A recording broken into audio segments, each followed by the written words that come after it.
साथियों नमस्कार। Good return Hindi और वन इंडिया हिंदी के फेसबुक पेज से लाइव होकर मैं आपके साथ जुड़ रहा हूं। मेरा नाम विनय कुमार मिश्रा है। हम लोग यहां रोज मिलते हैं और निवेश से जुड़े हुए विषयों पर चर्चा करते हैं। आज मैं आपके साथ पोस्ट ऑफिस की ब्याज दरों पर चर्चा करने जा रहा हूं, क्योंकि इस देश का बहुत बड़ा तबका है जो पोस्ट ऑफिस में पैसे जमा करता है और वहां के ब्याज से ही उसका काम भी चलता है। यानी हमारे यहाँ के देश के जो रिटायर्ड लोग हैं उसमें से मुझे लग रहा है मोस्टली लोग कहीं ना कहीं पोस्ट ऑफिस की स्कीमों की मदद लेते हैं। लेकिन जो अब दिख रहे हैं, आसार बन रहे हैं, उसके हिसाब से 1 अप्रैल से मान के चलिए कि ब्याज दरें काफ़ी तेज़ी से गिरने की संभावना बन रही है। इसका जो मूल कारण है वो ये है कि इसके बारे में एक नियम बनाया गया था या एक सहमति बनी थी कि गवर्नमेंट ऑफ इंडिया, ये आरबीआई के जो बॉन्ड होते हैं उनकी यील्ड जहाँ पर होगी उसके हिसाब से इसकी ब्याज दरें तय की जाएंगी। और आरबीआई की जो बॉन्ड की यील्ड है वो कम हो चुकी है, और जबकि ब्याज दरें पोस्ट ऑफिस की नहीं बदली गई हैं। अब ये कहना ठीक नहीं है कि चुनाव था इसलिए नहीं बदली गई या पहले कुछ और कारण थे, पश्चिम बंगाल के चुनाव थे तब नहीं बदला गया, लेकिन ये कहीं ना कहीं पेट्रोल के रेट की तरह मामला है।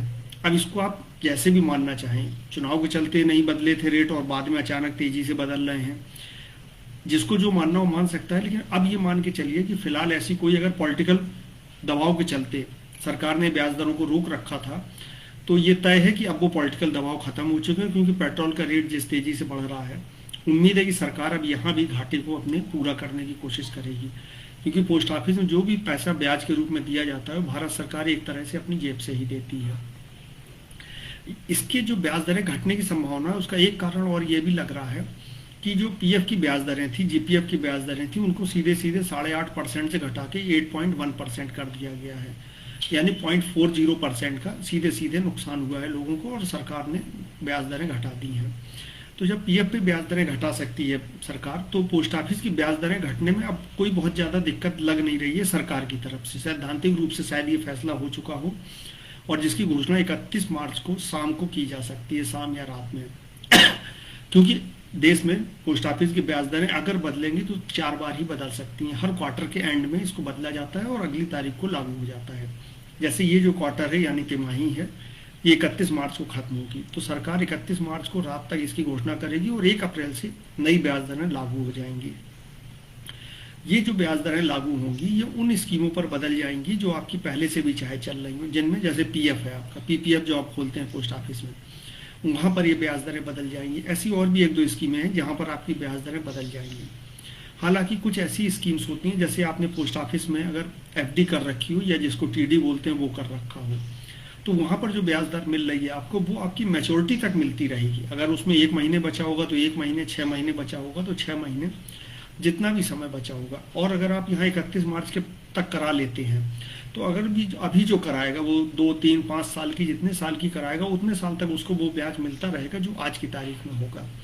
लेकिन 1 अप्रैल से जब ये कम हो जाएगा और कोई अगर नई एफडी कराना चाहेगा या नई टीडी टाइम डिपॉजिट करना चाहेगा पोस्ट ऑफिस से या बाकी कोई भी स्कीम खरीदना चाहेगा पोस्ट ऑफिस से, तो जो नई ब्याज दरें होंगी उसको उसी हिसाब से ब्याज तय होगा।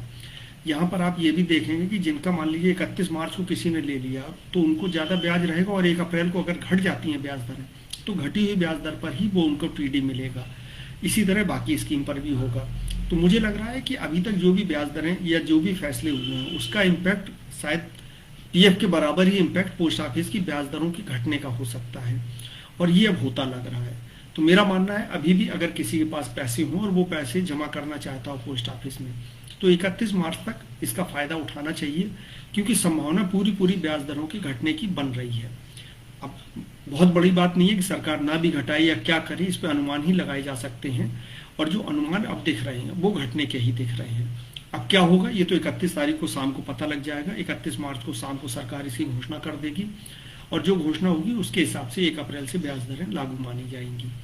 अगर आप चाहते हैं कि ब्याज दरें क्या हैं तो आज आप फेसबुक पेज पर गुड रिटर्न के आ सकते हैं, या आप गुड रिटर्न की स्टोरी के लिए सीधे वेबसाइट पर आ सकते हैं। वहाँ पर आज ही इसकी ब्याज दरों को लेकर भी जानकारी दी गई है। आप चाहें तो वहाँ से पूरी तरह से कि पोस्ट ऑफिस में किस स्कीम में कितना ब्याज है, उसकी ब्याज दरें क्या है, इसके बारे में आज ही जानकारी दी गई है। उम्मीद करता हूँ जानकारी आपको ठीक लगी होगी। कल आप मेरे साथ फिर जुड़ेंगे, हम लोग फिर नए विषय पर चर्चा करेंगे। तब तक के लिए इजाज़त दीजिए। नमस्कार।